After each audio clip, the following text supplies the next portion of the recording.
Ang pagbuo ng pamilya ang isa sa mga nakakasabik na parte ng buhay ng tao. Dahil lahat ay kailangang simulan sa umpisa kung saan ay kasama mo ang kabiyak mo sa buhay. Ang sulat na ating babasahin ngayon ay pinadala ng ating kabarangay na si Aika. Isang magalang na manugang at mapagmahal na asawa. Isang babaeng umasa na magsisimula sila ng kanyang asawa kung saan silang dalawa lang ang magkasama. Pero dahil sa mga hindi inaasahang pangyayari ay may mga planong hindi kaagad nasunod. Kinailangan nilang tumirapan samantala sa bahay ng mami ng kanyang asawa. Maayos naman sa umpisa ang pakikisama niya sa pamilya nito. Pero para kay Aika, iba pa rin ang nakabukod silang mag-asawa. Dumating naman ang oras na nagawa nilang bumukod ng bahay pero nandun pa rin ang pakiramdam na para bang nakatali pa rin sila sa pamilya nito.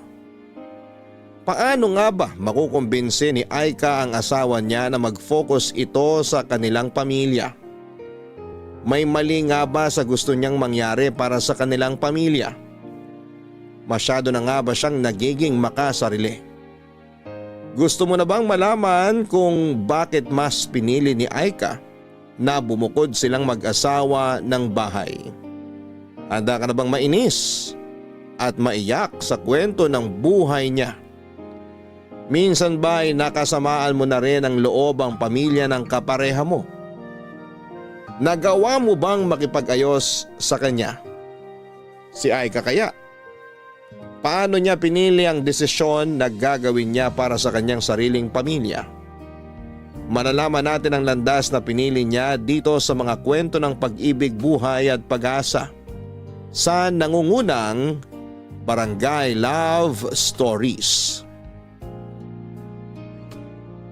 Matagal ko ng pangarap noon na magkaroon ng sariling bahay kung saan ay makakasama ko ang pamilya ko. Yung pamilya ko na nagsimula at nabuo ng dahil sa wagas na pagmamahalan. Pero hindi naging madali para sa akin bago ko natupad ang pangarap na yon. Napakarami ko ring pinagdaan ng pagsubok para lamang masabi ko na tuluyan na kaming naging masaya ng pamilya ko. Dear Papa Dudut, itago niyo na lamang po ako sa pangalang Aika. 37 years old at nakatira dito sa Cavite. Ang pakikinig sa radyo ang halos araw-araw na libangan ko dito sa bahay. Lalo na kapag wala akong ibang kasama. At kailanman ay hindi naalis sa inyong istasyon na Barangay LS 97.1 ang radyo namin. Pinaka-paborito ko rin ang programa ninyo na Barangay Love Stories. Dahil palaging may life lesson na naiiwan ng bawat istorya na inyong iniere. At sana'y makapag-iwan din ng aral sa ating mga tagapakinig ang kwentong ito ng buhay ko. Nakilala ko ang first boyfriend ko si Ponzi sa isang church service. Maraming taon na ang nakalipas. Sa unang beses pa lamang na nagkwentuhan kami ay magaan ang loob ko sa kanya. Kaya nga nasundan pa ang araw na nagkita at nagkasama kami. Nauwi yon sa ligawan, nasundan ng ilang taon na relasyon. At nauwi sa planong pagpapakasal, Papa Dudut.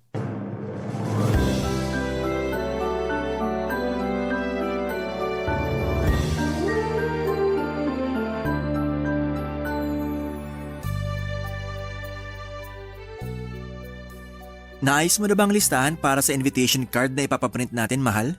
Oo, ayos na yun. Na-double check ko na rin kagabi yung listahan. Sige, isasabay ko na sa pag-send ng email mamaya dun sa supplier na nakuha natin. Okay. Mahal, tumawag nga pala yung pinsan ko. Nagre-request siya na kung pwede raw tayong magdagdag ng vegetable dishes sa menu natin sa reception. Vegetarian kasi siya. Walang problema. May mga seafood din naman akong pinalagay sa menu para sa reception natin. Hindi rin kasi siya kumakain ng seafood. 100% vegetarian kasi siya eh. Ganon ba? May iba kasi akong kilala na vegetarian pero kumakain pa rin ng seafood. Pero ako nang bahala na magpadagdag ng vegetable dishes sa menu natin. Thank you, mahal ko. Wala yon. Iilan lang naman ang bisita sa kasal natin. Kaya gusto ko na ma-enjoy nilang espesyal na araw sa buhay natin. Ay, thank you talaga kasi palagi mong pinagbibigyan ng lahat ng request ko. Nag-give and take lang naman tayo kasi pati ikaw, pinagbibigyan mo rin naman ng mga request ko. Kagaya nung kunin nating ring bearer at flower girl yung dalawang pamangkin ko. Tapos pumayag ka rin na isama natin sa bridesmaids yung dalawang pinsan ko. Kilala ko naman sila, kaya ayos lang din sa akin. Oh, magmerienda muna kayo. Nagluto ako ng ginataang bilo-bilo para sa inyo. Ilalagay ko na tong tray ng pagkain dito sa lamesa at kumuha na lang kayo, ha? Ayan, sakto. Kasi nagugutom na rin ako sa ginagawa naming pag-aayos dito para sa kasal, Mami. Kaya nga naisipan ko na magluto ng paborito mong merienda. Thank you po, tita. Anong tita? Sabi ko naman sa'yo na mami na rin ang itawag mo sa akin. Sige po. Mami. Kukuha na po ako nitong mangkok ng ginataang bilo-bilo at nagugutom na talaga ako. Sige lang, Ponsi. May mga kailangan pa ba kayong asikasuhin o idagdag para sa kasal nyo? Halos kumpleto na rin po lahat. Hindi rin naman po kasi sobrang daming iimbitahan namin sa kasal kaya kaunti lang din ang dapat na asikasuhin. Maganda nga yung ganyan na pamilya at ilang kamag-anak at kaibigan lang ang invited. Para hindi na rin kayo masyadong mapagod sa pag-aasikaso ng lahat. Ay, ano palang balak nyo pagkatapos ng araw ng kasal nyo? Ang ibig kong sabihin, saan nyo balak na magstay habang hindi pa pwedeng tirhan ng bahay nyo? Napag-usapan na po namin ni Ponzi ang tungkol dyan. Uupa po muna kami ng apartment para sa aming dalawa. Tama po si Aika, Mami. May nakita na rin po ako na apartment na malapit lang din sa opisina ko. Mangungupahan pa kayo? Opo, pero yung mura at maliit na apartment lang po ang balak naming upahan pansamantala. Para rin po makatipid kami kahit paano sa gastos. Kung nagtitipid pala kayo, bakit hindi na lang muna kayo dito tumira sa bahay natin? Mas makakatipid kayo kaysa umupa pa kayo ng apartment. Tapos kapag naayos na yung bahay na pinapagawa nyo, saka kayo lumipat doon. Pwede naman po pero ang napag-usapan po kasi namin ni Ponzi, uupa na lang muna kami ng apartment para hindi kami sumiksik dito sa inyo. Ay ka, malaki tong bahay namin kaya wala kang dapat alalahanin. Wala rin namang ibang gagamit ng kwarto ni Ponzi kapag umalis siya, kaya dumito na lang muna kayo. Kesa magbayad kayo ng pang-upa sa apartment, idagdag yun na lang yung pambayad dun sa pinapaayos nyong bahay. Alam mo, mahal, tama si Mami. Dito na lang muna tayo sa bahay namin pagkatapos ng kasal natin. Magre-resign ka na rin naman sa trabaho mo, di ba? Oo. Sakto. Hindi ka maboboard dito sa bahay kasi makakasama mo si Mami at ang mga kapatid ko kapag nasa trabaho na ako. Ano, ayos lang ba sa'yo? Sige, ayos lang. Walang problema sa akin, mahal. Papadudot ilang buwan ding nanligaw noon sa akin si Ponzi. Siya pa nga nagsabi na gusto niyang makilala ang mga magulang ko na noon ay nakatira sa Bulacan. Taga Bulacan kasi talaga ako at sa Cavite lang ako na-assign na magtrabaho. Kaya doon na rin ako halos tumira. Nang dalhin ko siya noon sa Bulacan at pinakilala sa mga magulang ko bilang manliligaw ko, kagad siyang nagustuhan ng mga ito. Natuwa sila kasi pala kwento daw si Ponzi at napaka-komportable nilang kausap ito. Pagkalipas ng isang linggo pagkatapos ko siyang ipakilala sa mga magulang ko ay sinagot ko na rin si Ponzi, papadudot.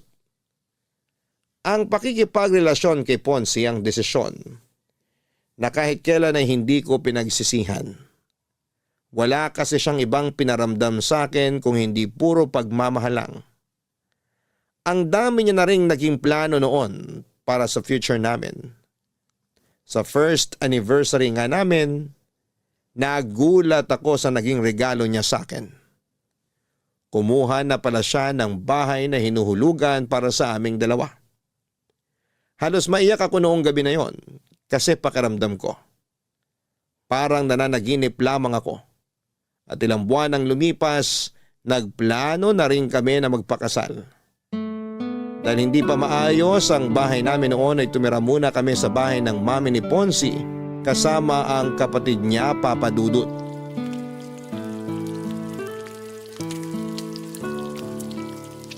Ayan, malapit nang maluto tong piniprito kong itlog. Ang bango naman ng niluluto ng asawa ko. Anong mabango rito? Pritong itlog lang to. Hindi pala yan yung mabangong naaamoy ko. Ikaw pala yun, kaya pala lalo ako nagugutom. Paamoy nga ulit ako sa asawa ko. Mahal, tigilan mo nga yung pag-amoy na ginagawa mo sa leeg ko. Baka umuwi na si Mami at makita niya tayo. Ano naman kung makita tayo ni Mami? Mag-asawa naman tayo eh. Mahal, nakakahiya pa rin. Tsaka amoy pawis na ako kasi ang dami kong niluto para sa almusal natin. Ang aga mo ngang nagising, mahal. Hindi na kita na malayang umalis sa tabi ko. Naghihilig ka pa kasi kanina nung magising ako. Tapos ayan, nakapagluto na ako ng tosino, sinangag at itong mga sunny side up egg. Teka, ilalagay ko lang tong luto ng itlog sa plato. Napakasipag naman talaga ng mahal ko. Pero nahirapan ka bang makatulog dahil sa paghilig ko? Hindi ka naman malakas humilik, mahal. Huwag ka mag-alala. Akala ko napupuyat kita dahil sa lakas ng hilig ko eh. May oras na nagigising ako sa madaling araw pero nakakatulog din naman ako kagad. Kapag gano'n na nagigising ka ng dahil sa hilig ko, tapikin mo lang ako kahit sa braso. Kahit ilang tapik pa hanggang sa maalimpungatan ako tumigil sa paghilik. Basta wag mo lang akong sasampalin ng malakas ha. Grabe ka naman! Hindi ko naman kailangan gawin na sampalin ka pa para lang huminto ka sa paghilik mo. Baka lang kasi naiinis ka kasi nga napuputol yung sarap ng pagtulog mo. Nasanay naman na ako kaya hindi mo kailangan na mag-alala ng ganyan. Masasanay ka talaga kasi araw-araw na tayo magtatabi sa kama. Teka, magbabanyo lang pala muna ako. Sige, patapos naman na ako rito. Ipagtitimpla na rin kita ng kape mo. Okay na siguro tong 5 pritong itlog para sa amin? Ilalagay ko na sa lamesa tong plato ng mga pinrito kong itlog. Ang bilis namang uminit sa labas ngayon, oh. Oh, Aika. Hi, Mami! Saan po kayo galing? Sa Zumba session sa may clubhouse. Kapag ganitong araw ng linggo, maaga talaga akong pumupunta doon para magpapawis. Kaya po pala nung gumising ako kanina, nakita ko po kayong lumabas ng bahay. Oo, maaga rin kasi talaga kaming nag-uumpisa para hindi gaanong abutan ng sikat ng araw. Kung gusto mo, pwede ka ring sumama sa akin doon.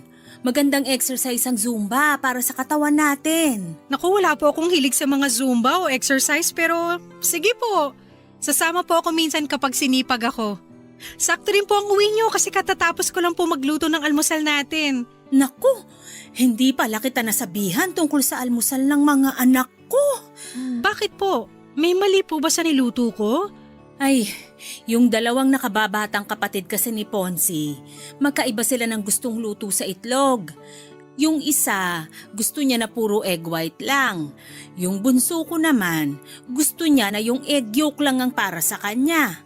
Kaya kailangan na magkahiwalay ang prito ng egg white sa egg yolk. Since luto na to mga to, hindi po ba pwede na ihiwalay na lang natin yung egg yolk sa egg white? Naku, hindi nila kakainin kapag ganun ang ginawa natin.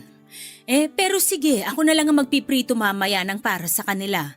Sigurado naman ako na hindi pagising yung mga yon. Kukuha lang ako ng pamalit kong damit para makaligo na rin muna ako.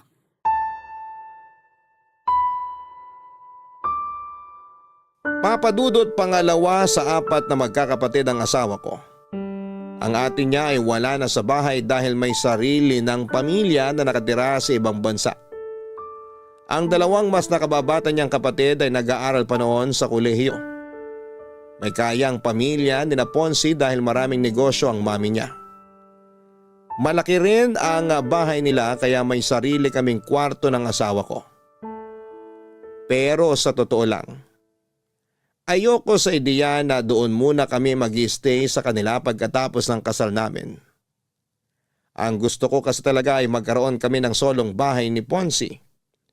Kaya nga naiyak ako sa tuwa noong malaman ko na kumuha na si Ponzi ng bahay para sa aming 2. Isang foreclosed na bahay ang nakuha ni Ponzi, pero marami ang kailangang ayusin doon. Kaya medyo natagalan talaga ang pag-aayos niya doon. Kaya naman wala akong naging choice kung hindi ang pumayag na doon muna tumirapan samantala sa bahay ng mami niya pagkatapos ng kasal namin. Magkasundo naman kami ng mami ni Ponzi, Papa Dudut. Hindi lang talaga ako sanay na maraming kasama sa bahay. Siguro kasi solong anak ako ng mga magulang ko. At nang lumipat ako sa Cavite para magtrabaho ay solo ko rin ang apartment na tinitirhang ko noon. Pero nang tumira ako sa bahay ni Ponce, sobrang nanibago ako, Papa Dudut. Ang dami kasi namin sa bahay at hindi rin ako sanay na may ibang tao na inaasikaso. Tapos ay pumayag pa ako na mag-resign sa trabaho kaya palagi lang talaga akong nasa bahay. Advice din kasi ng OB ko na tutukan ang pag-aalaga sa katawan ko para mabigyan ko na kaagad ng anak ang asawa ko. Ang sabi naman ni Ponce, pansamantala lamang yon. Sa oras na maging tuluyan ng maayos na ang sariling bahay namin, lilipat na kami kaagad doon. Kaya naman wala akong nagawa kung hindi ang sumang-ayon na lamang sa kanya. Iniisip ko na lamang na maswerte ako kasi mabait ang biyenan ko. Hindi siya yung kagaya ng mga napapanood ko sa teleserye kung saan ay nagiging kontrabida ang mga biyenan. At ginagawa ko na lang ang lahat ng makakaya ko para pakisamahan lahat ng mga tao sa bahay ni Ponce, Papa Dudut.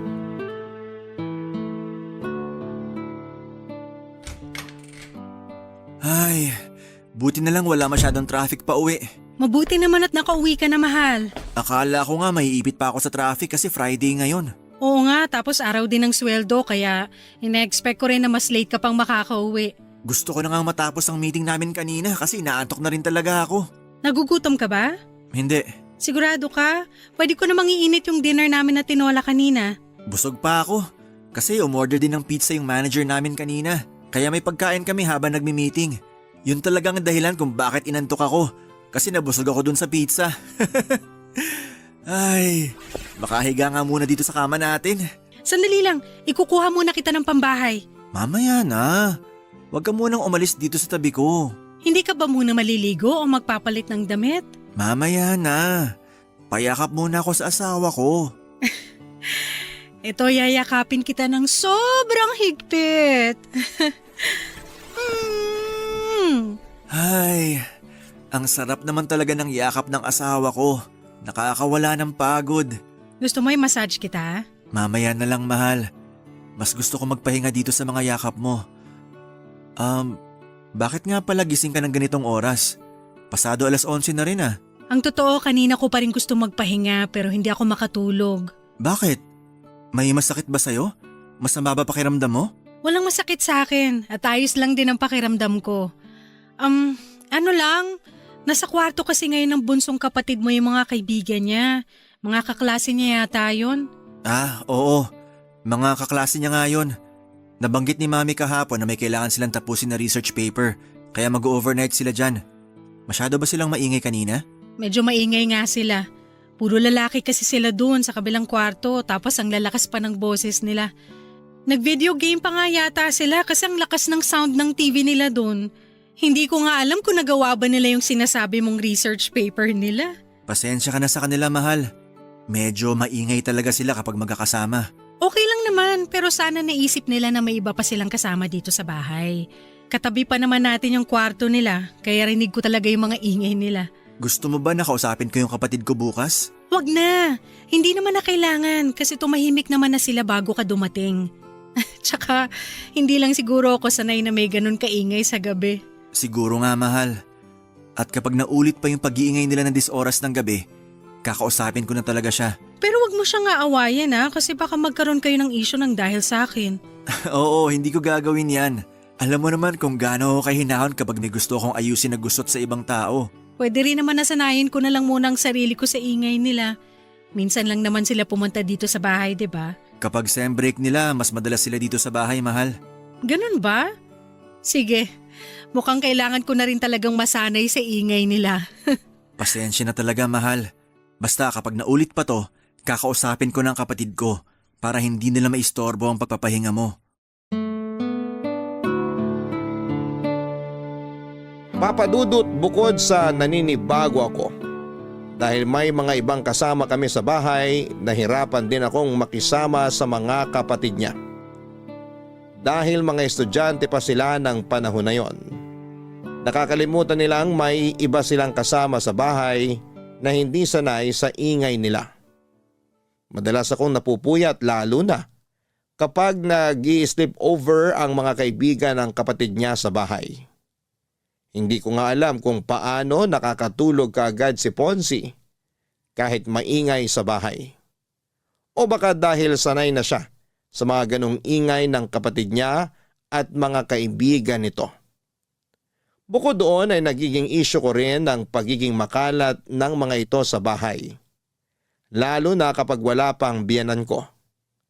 Ayoko kasi talaga na makalat sa lugar kung saan ako nakatira. Kaya mabilis na umiinit ang ulo ko kapag nakikita ko na wala sa tamang lalagyan ng mga sapatos o tsinelas na ginagamit nila.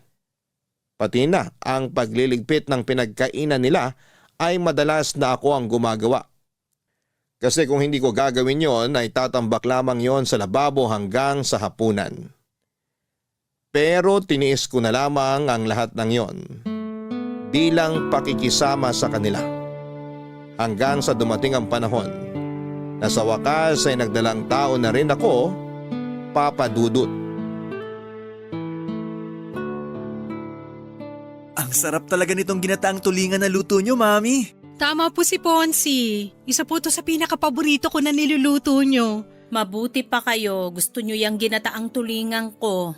Yung dalawang kapatid kasi ni Ponzi, nag-order pa ng pagkain para doon kainin sa mga kwarto nila.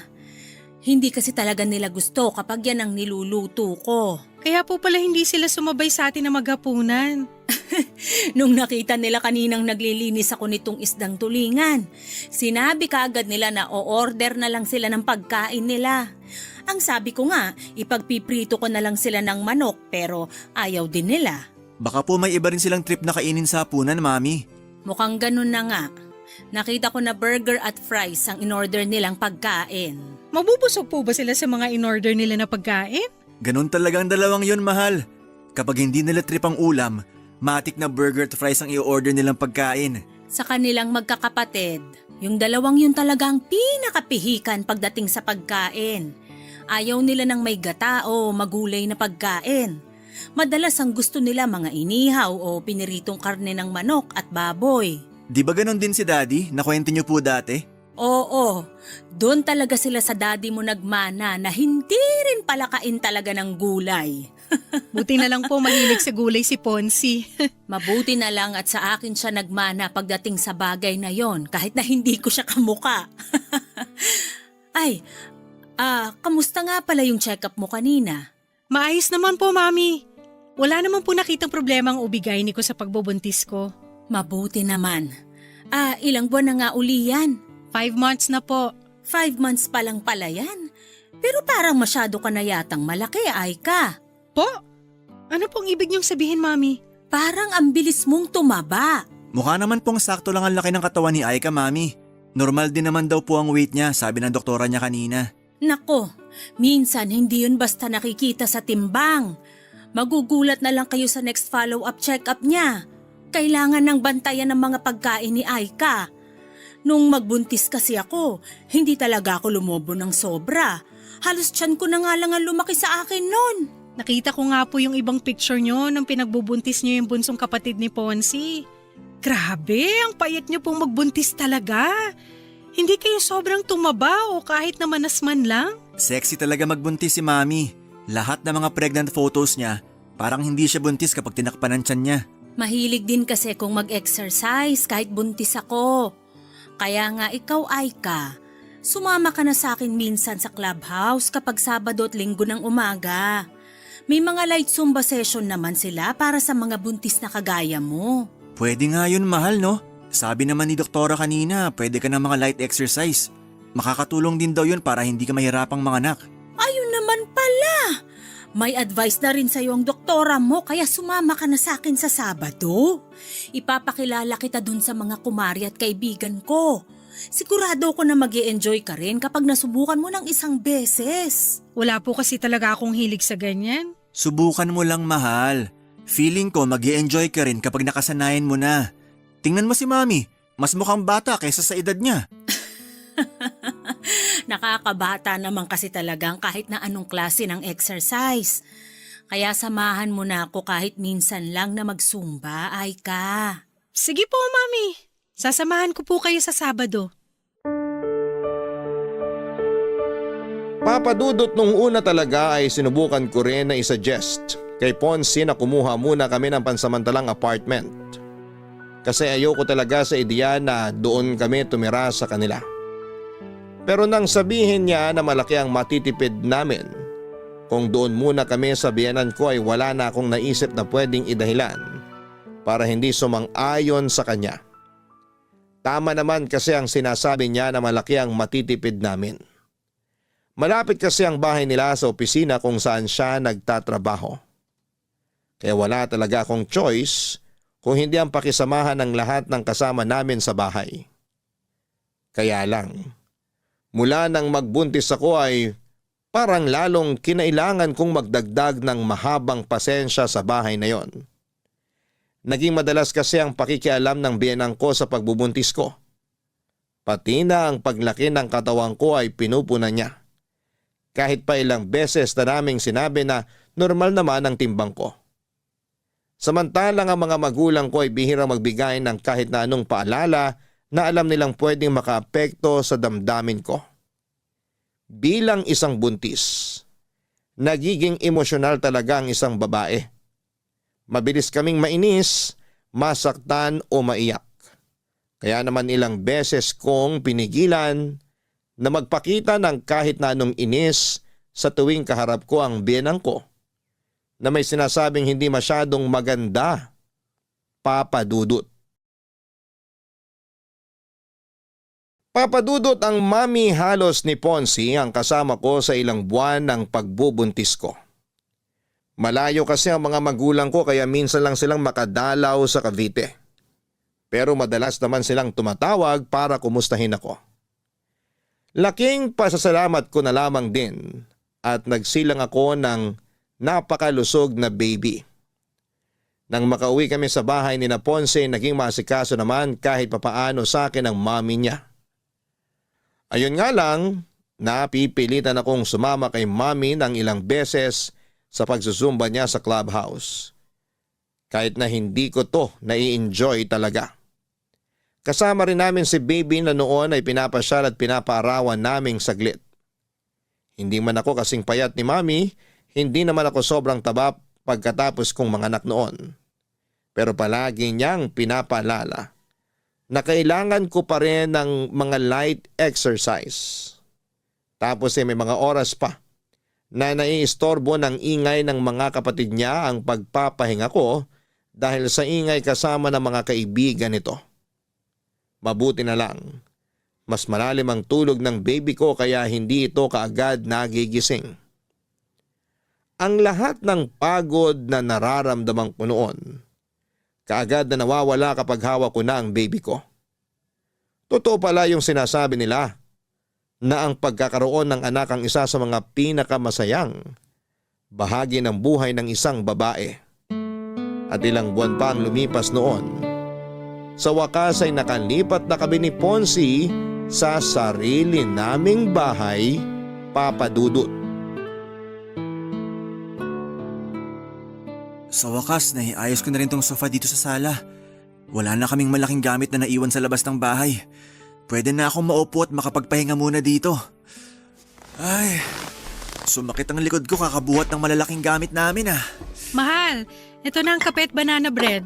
Magmerienda ka muna. Ilalagay ko na sa lamesa tong merienda natin ha, kumuha ka na lang. Sakto mahal, nagugutom na rin talaga ako. Ang ganda ng pagkakaayos mo ng mga gamit dito sa sala, mahal. Mabuti at nagustuhan mo ang pagkakaayos ko dito. Oo, sakto ang pwesto nitong sofa at yung lamesa dito sa sala. Pati na yung TV stand dyan sa harapan natin. Relaxing ang pwesto ng panonood natin habang nakaupo tayo dito sa sofa. Ang bibigat nga din ng mga gamit na pinaasa ko kanina, lalo na tong sofa. Sabi ko naman sa'yo, wag muna tayong bumili ng malalaking gamit kanina sa mall. Ayos lang, kasi importante na malagyan na ng mga gamit ng bagong bahay natin. Kaya pinagsabay-sabay ko nang bilhin kanina tong mga furniture at ibang appliances. Mahal, Ang sarap nitong banana bread ah. Saan mo binili to? Diyan lang sa labas. Buti nga may malapit na bakery dito sa bahay natin. Hindi ako mahihirapang bumili ng pang-almusal o merienda natin.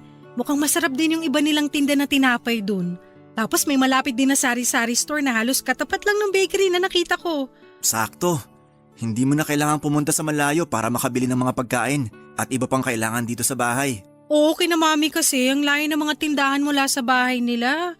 Kaya hindi ako masyadong nakakalabas noon. Kaya nga kapag nag-grocery si mami, maramihang supply na talaga ng pagkain at iba pa niyang kailangan ng binibili niya. Ayaw niya rin kasing lumabas-labas ng bahay kasi malayo talagang tindahan dun sa bahay eh. Sa bagay, nakakatamad talaga na maglakad ng malayo kung toyo o suka lang naman ang bibilhin mo. Mahal. Pasensya na pala kung hindi na ako nakatulong sa pag-ayos dito sa sala. Ang tagal kasi bago nakatulog ni baby sa kwarto. Ayaw niyang tumigil sa pag-iyak mula nang makauwi tayo galing sa mall. Narinig ko nga. Mukhang naninibago pa rin siya hanggang ngayon dito sa nilipatan natin. Pangatlong araw pa lang din kasi natin ngayon, kaya sigurado kung nakakaramdam pa rin siya ng pagbabago sa paligid niya. Pero grabe, ang sarap sa pakiramdam na nakatira na tayo sa sarili nating bahay. Simula pa lang to, mahal. Simula pa lang to ng pagtupad natin sa mga pangarap natin. Oo, sa wakas. Mas nararamdaman ko nang naaabot natin ang mga plano at pangarap natin. Pasensya na, mahal, kung medyo na-delay ng konti ha. Hindi mo kailangang humingi ng pasensya. Dahil alam ko naman na ginagawa mo ang lahat para sa pamilya na to. Basta babawi ako sa inyo ng anak natin, mahal. Ito na ang totoong simula ng pagtupad ko sa mga pangako ko sa iyo bilang asawa mo.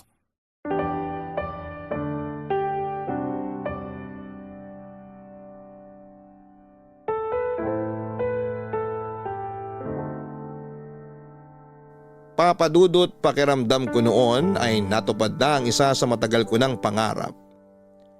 Yung makalipat kami ng asawa ko sa sarili naming bahay kasama ang anak namin. Sobrang saya ko talaga at naging maasikaso ako sa mag-ama ko. Bungalow type of house nga pala ang nilipatan namin ni Ponzi. May 2 kwarto, maluwag na sala at kusina. Meron ding gate sa labas, garahe at garden kung saan talaga namang nagsimula akong mag-alaga ng maraming halaman. Maaga rin akong gumigising noon para mag-asikaso kay baby at sa almusal ng asawa ko. Bukod sa pag-aalaga sa anak namin at pag-aasikaso sa bahay, ay naging libangan ko rin talaga ang pag-aalaga ng mga halaman habang nakikinig sa iyo, Papa Dudut, sa radyo. Wala na akong mahihiling pa ng panahon na yon. At akala ko, magtutuloy-tuloy na ang kasiyahan namin na yon. Pero hindi pala. Dahil nagsimula ang pagtatalo namin ni Ponzi nang magdesisyon siyang ganapin ang first birthday ng baby namin sa bahay ng mami niya, Papa Dudut.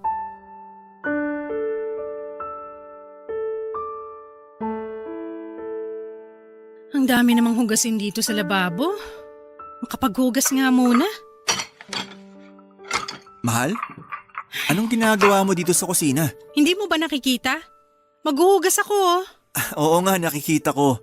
Ang ibig kong sabihin, bakit ikaw ang gumagawa niyan? Nakita ko kasi natambak yung mga hugasin dito sa lababo kaya inasikaso ko na.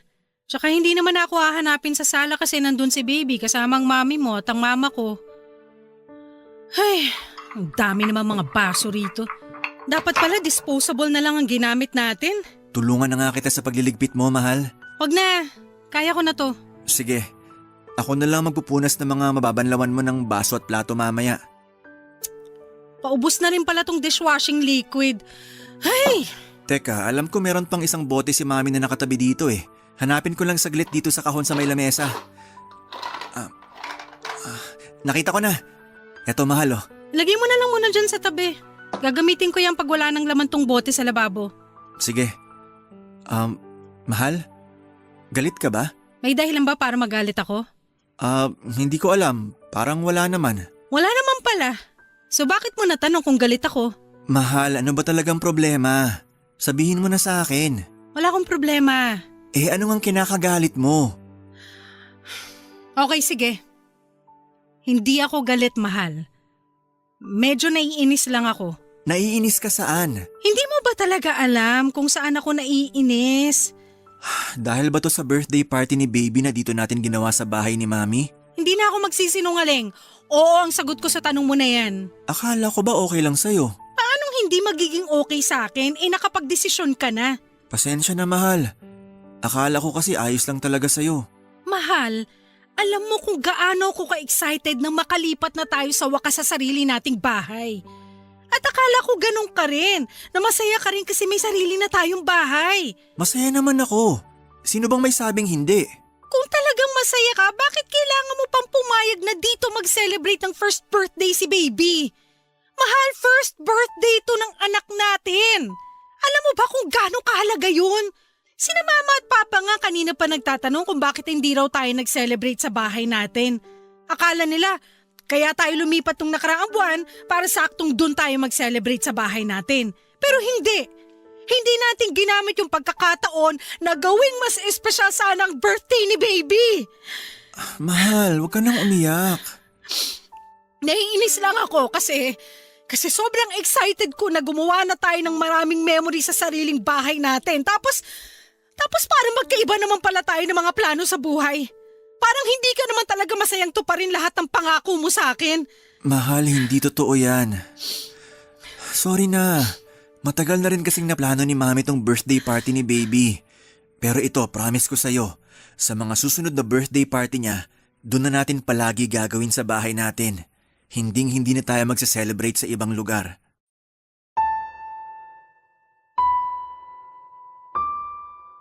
Papadudot bago pa man sumapit ang first birthday ng baby namin ni Ponce ay marami na kaagad akong naisip na plano noon. Gusto ko na gawing espesyal ang first birthday party ng baby namin. At syempre gusto ko na gawin yon sa bahay namin. Pero 2 linggo bago ang araw na yon, nag-dinner kami sa bahay ng biyenan ko. Nagulat ako nang alokin ni Mami si Ponce na doon sa bahay niya ganapin ang first birthday party ni baby. Pero mas nagulat ako nang pumayag kaagad si Ponce sa sinabing yon ng mami niya. Dahil ayoko na magkaroon kami ng isyo ng biyenan ko, sumang-ayon na lang din ako sa sinabi niya kahit sobrang labag sa loob ko. First birthday kasi yon ng baby namin at naniniwala ako na dapat doon yon ganapin sa sariling bahay namin. Nang dumating nga noon ang mga magulang ko sa first birthday party ni baby, pasimple silang nagtanong kung bakit hindi sa bahay namin ginanap ang party na yon. Sinabi ko na lang na matagal nang napagkasunduan ni na Ponce at ng biyanan ko na ganapin yon sa bahay nila, Papa Dudut. Papa Dudut, nagkaayos din naman kaagad kami ni Ponce noon. Nangako kasi siya na sa mga susunod na birthday celebration ni baby ay doon na yon gaganapin sa bahay namin. Naintindihan niya naman daw ang point ko na gusto kong mas maramdaman ang pagsisimula namin bilang isang pamilya.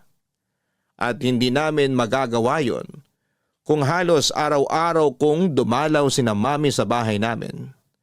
Mabuti na lamang at nabawasan na ang oras ng pagbisita niya nang minsang magkasakit ang bunsong kapatid ni Ponce na kinailangan itong asikasuhin. Napapansin ko na rin noon na may mali sa asawa ko. Siguro maliit na issue lamang yon pero napapadalas na ang pagtatalo naming dalawa. Ayoko pang aminin noon pero napapansin ko nang may pagkamamas boy si Ponce. Hirap na hirap siyang tanggihan ang mga request ng mami niya. Hindi naman sa nilalayo ko siya sa pamilya niya. Pero meron na kasi kaming sariling pamilya. Pamilya na dapat ay mas tutukan niya, Papa Dudut. Mukhang mas okay na tong pagkakaayos ko sa Christmas tree namin. Mas naging makulay na siya dahil sa mga dinagdag ko na decoration. Sa wakas natapos din ako maglinis ng kotse sa garahe. Mahal, tignan mo tong Christmas tree natin. May napansin ka ba? Parang naging mas makulay siya. Dinagdagan ko kasi yun ng mga decoration. Naglagay ako ng gold ribbon dito sa may bandang ibaba, silver snowflakes dito sa gitna, at mga red flashball dito sa bandang itaas. Yung unang pagkakaayos ko nito, puro flashball at maliliit na bell lang ang nakasabit eh. Kaya namili ako ng mga pandagdag na decoration. Kaya pala mas naging buhay ang dating nitong Christmas tree natin. Talaga?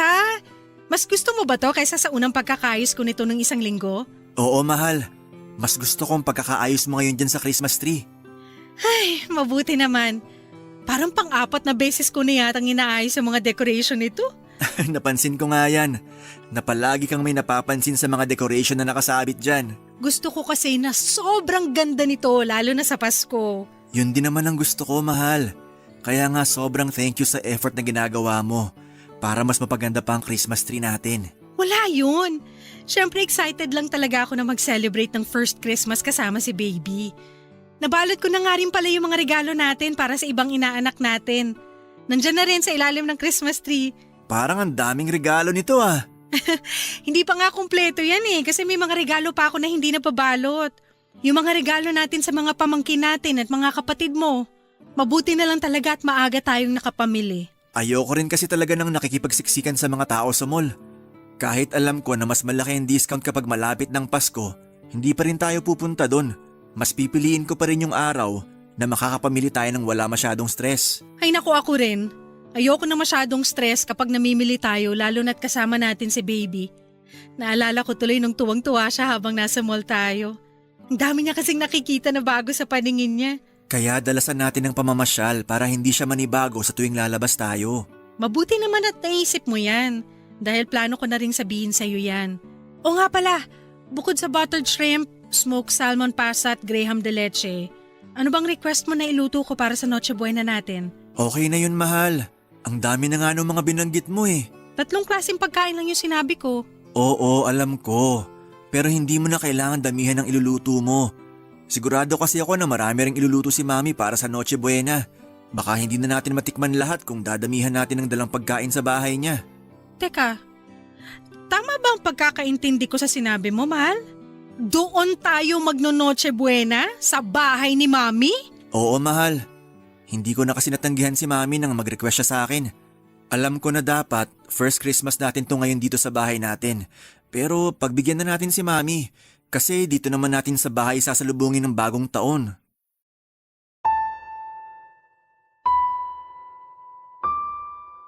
Papadudot na gulat ako nang sabihin ni Ponce na doon kami magpasko sa bahay ng mami niya. First Christmas celebration dapat namin yon sa sarili naming bahay. Pero mas pinili niya na gawin yon sa bahay ulit ng mami niya.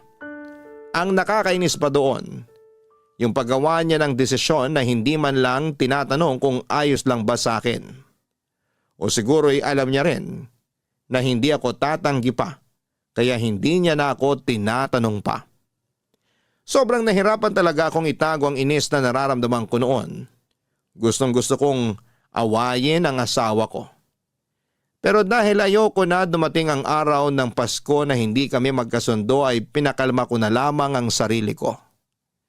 Kahit paano ay kumalma naman ako nang mangako siya sa akin na dito kami sa sarili naming bahay magse-celebrate ng bagong taon. Tinupad naman ni Ponce ang pangako niya na yon sa akin pero ang hindi ko inaasahan noon. Kasama naming sasalubungin ng bagong taon ang mami at mga kapatid niya sa bahay namin, papadudot.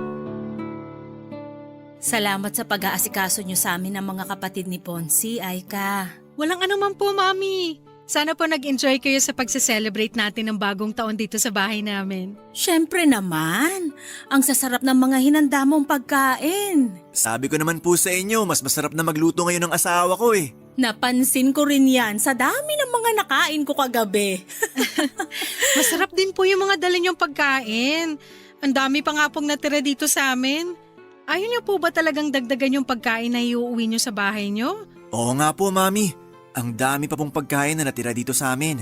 Ayos na yung mga binalot ko kanina at nilagay sa kotse. Alam nyo namang napakaselan ng dalawang kapatid mo. Kapag alam nilang nakailang init na yung pagkain, nawawala na sila ng gana. Grabe, ang seselan nga po talaga ng mga yan sa pagkain. Kaya nga hindi rin talaga masyadong madami ang niluluto ko para hindi masira at masayang sa bahay namin. Aika, Sigurado ka ba na ikaw nang bahala sa lahat ng kalat at ligpitin na naiwan namin sa bahay nyo? Opo, Mami. Kayang-kaya na po namin ni Ponsi yun. Pasensya na at medyo naging makalat yung dalawang anak ko ha. Ayos lang po. Tuwang-tuwa naman si Baby sa kanilang dalawa kagabi. Oo nga po. Hanggang ngayon ang himbing ng tulog ni baby sa kwarto namin. Namiss lang din ng mga kapatid mo yung anak mo. Kaya dalas-dalasan nyo sana ni Aika ang pagdalaw sa bahay. Sige po, Mami. Basta maluwag ang schedule ko, dadalaw po kami sa inyo. Mabuti naman kung ganon. O sige, pupunta na ako sa sasakyan namin at baka naiinip ng mga kapatid mo doon. Salamat uli Aika ha. Happy New Year sa inyo. Happy New Year din po, Mami. Mag-iingat po kayo. Bye-bye. Ako na magsasara nitong gate. Sige, mauna na akong pumasok sa loob ng bahay. Unahin ko munang linising itong mga nagkalat na unan at kumot dito sa sala. Mahal, ako na lang magliligpit ng mga pinagkainan natin sa lababo. Ikaw ang bahala. O gusto mo, unahin ko munang ayusin ang mga kalat sa garden. Ang sabi ko, ikaw na ang bahala, di ba? Hindi mo naman kailangan magtaas ng boses, mahal. Tanong ka pa kasi ng tanong. Pwede naman gawin na lang kung anong gusto mong unahin. Kasi yun naman lagi ang ginagawa mo, di ba? Wala ka naman talagang pakialam sa opinion ko o kahit ano pang sabihin ko. Mahal, alam mong hindi totoo yan. Mag-asawa tayo, Kaya bigla ka na lang gumagawa ng desisyon.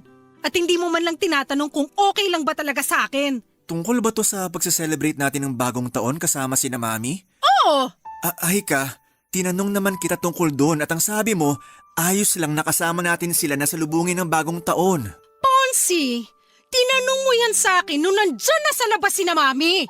Alam nga namang humindi ako at palisin ko sila, di ba? Alam mo, akala ko talaga naiintindihan mo na ako pero hindi pala!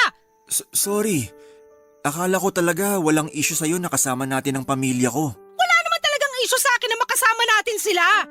Ang issue dito, hindi mo pinapaalam sa akin na maayos yung mga desisyon na ginagawa mo. Akala ko ba dalawa tayo sa relasyon na to? Pamilya tayo, di ba? Bakit hindi ko maramdaman yon? At bakit ayaw mo hayaan na makapagsimula tayo ng tayo lang ng anak natin? Ponsi, hindi naman sa pinagdadamot kita sa pamilya mo. Pero sana naman, hayaan mo na makapagsimula tayo ng tayong tatlo lang ng anak natin. Yung tayong tatlo lang dito sa sarili nating bahay. At hindi natin magawa yon kung palagi tayo nakadikit sa mami mo. Yun lang naman ang hinihiling ko. At sana maintindihan mo kung bakit hinihiling ko to sa'yo. Papadudot bago dumating ang mami at mga kapatid ni Ponsi ay nakapagluto na ako ng handa para sa amin. Simple lang ang mga niluto ko kasi tatlo lang naman kami noon sa bahay. Yun pala ay mali ang inaasahan ko na mangyayari sa pagsalubong namin ng bagong taon. Nagulat na lamang ako ng bandang 8:00 ng gabi noon ay dumating ang biyenan at mga bayaw ko. Ang dami nilang dalang pagkain at doon pa lang, alam ko na kaagad ang plano nilang gawin. Nang makita ni Ponsi ang pagtataka sa mukha ko'y ngumiti lang siya at sinabi niya sa akin na tumawag raw sina Mami para sabihin na on the way na ang mga ito papunta sa bahay namin. Kumbaga hindi na rin siya nakatanggi sa mga ito. Wala naman akong pinakitang hindi maganda sa Mami at mga kapatid ni Ponsi ng gabi na yon. Kagaya ng dati pinilit ko na lang na pakalmahin ang sarili ko at pakisamahan sila. Pinilit kong gawing natural ang ngiti sa mga labi ko at ang tono ng boses ko sa tuwing kausap ko sila. At bago tuluyang sumikat ang araw kinabukasan ay nagpaalam na rin silang uuwi na sa bahay nila. Hanggang sa mga oras na yon, pinapakalma ko pa rin ang sarili ko. Kasi ayoko magkaroon kami ng issue ng manugang at mga bayaw ko. Mukha namang nag-enjoy sila noon sa bahay at hindi nila naramdaman na may inis na akong pinipigilan noon. Hindi naman sa nagiging unfair ako kasi parang nilalayo ko na si Ponsi sa pamilya niya. Pero gusto ko lang talaga papadudot na maintindihan ni Ponsi kung paano kami dapat na magsimula. na hindi kami pwedeng laging nakadikit sa pamilya niya, na dapat sinasali niya ako sa paggawa ng mga desisyon na makakaapekto sa akin at sa anak namin. Masasabi ko na yon ang pinakamalalang naging pagtatalo namin noon. Kasi pakiramdam ko, hindi niya pa rin ako sinasama sa bawat desisyon na ginagawa niya. Pagkatapos ng araw na yon ay sinuyo ako ni Ponce at humingi siya ng sorry sa akin, Papa Dudut. Inamin niyang naging pagkakamali niya sa relasyon namin at nangako siya na mas magiging responsable siya bilang asawa ko at daddy ng anak namin. Masasabi ko naman na tinupad niya yon dahil pagkatapos ng araw na yon ay nagagawa na niyang tanggihan ang mga request ng mami niya na pumunta kami sa kanila. O kapag gusto nitong pumunta sa bahay namin, gumagawa ng dahilan ng asawa ko para hindi yon matuloy. Hindi naman namin sila iniiwasan sa lahat ng oras. May mga araw rin na pinagbibigyan namin sila. Pinaparamdam lang namin na mas gusto naming simulan ang pamilya namin nang hindi kami umaasa sa ibang tao. Salamat po, Papa Dudut, kung sakali man na mabasa ninyo ang sulat kong ito. Sana'y nakapag-iwan ng aral ang kwento namin ng asawa ko. Hindi masama ang matutunan nating bumukod para makapagsimula ng isang bagong buhay at pamilya. Hanggang dito na lamang po ang kwento ko. And more power sa inyong programang Barangay Love Stories. Ang inyong forever kapuso at kabarangay, Aika. Maraming salamat, Aika, sa tiwala at oras na ibinigay mo para makapagbahagi ng iyong kwento dito sa aming programang Barangay Love Stories. Totoong hindi naging madali ang mga pinagdaanan mo, lalo na sa pagsisimula ng iyong pamilya. Pero humahanga ako sa naging katatagan na ipinakita mo para maabot ang iyong mga pangarap. Tandaan mo na hanggat alam mong wala kang sinasaktan o tinatapakan na ibang tao kailanman, ay hindi mali ang desisyon na pinipili mo, lalo na kung ito ay para sa kasiyahan ng iyong pamilya. Hanggang sa muli, ako po ang inyong si Papa Dudut sa mga kwento ng pag-ibig, buhay at pag-asa sa Barangay Love Stories number 1. Barangay Love Stories. Barangay Love Stories. Anong say mo sa Barangay Love Stories na ito? Pagkwentuhan natin sa comment section yan. Sabay-sabay nating pakinggan ang iyong kwento ng pag-ibig, buhay at pag-asa. Ipadala lang sa barangaylovestories@yahoo.com. Nagustuhan ng iyong napakinggan? Ituloy yan via live stream sa www.gmanetwork.com/radio.